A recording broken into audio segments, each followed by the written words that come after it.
Sementara calon presiden nomor urut 1, Anies Baswedan menanggapi masuknya 3 mantan pimpinan KPK dalam Timnas Amin. Mereka adalah Abraham Samad, Bambang Wijoyanto, dan Tony Saud Situmorang. Anies menyebut bahwa mereka yang bergabung dengan Timnas Pemenangan Amin adalah pribadi-pribadi yang selama ini sudah bekerja untuk perubahan. Anies juga menyebut anggota Timnas Amin memiliki aspirasi yang sama dan siap bergerak untuk perubahan.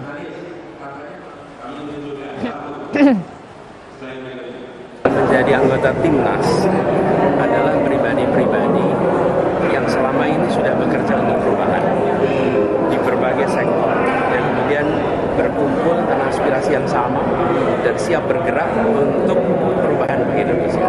Jadi memang yang berkumpul orang-orang yang ingin perubahan untuk Indonesia lebih adil, Indonesia lebih makmur. Itu.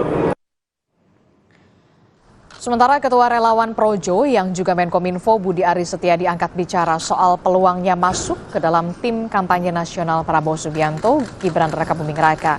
Budi menyebut ia menunggu perintah dari Presiden Joko Widodo. Budi mengaku dirinya masih fokus sebagai Menkominfo. Baik, kita masuk ke pembahasan. Kenapa panggilan TKN? Ya nggak apa-apa, kita kan menteri. Emang masuk TKN. Kan di TKN kan juga banyak menteri, Pak. Oh, enggak, kita gantung perintah presiden aja. Kalau masuk, kalau enggak kan gitu aja. Pak, kemarin tapi Pak, nanti Bapak bakal Kalau masuk. pokoknya kalau ngomong politik jangan bilang Menkominfo. Ya. Pak, tapi Bapak bakal masuk ke struktur TKN nggak sih? Pak, ini kan Tunggu aja. perubahan. Tunggu aja. Tapi perintah. Tapi itu udah Hati-hati kaca. Tunggu perintah. dalam jangka waktu dekat ini. Kita tunggu perintah aja. Pak, Ya. biar nggak ada judi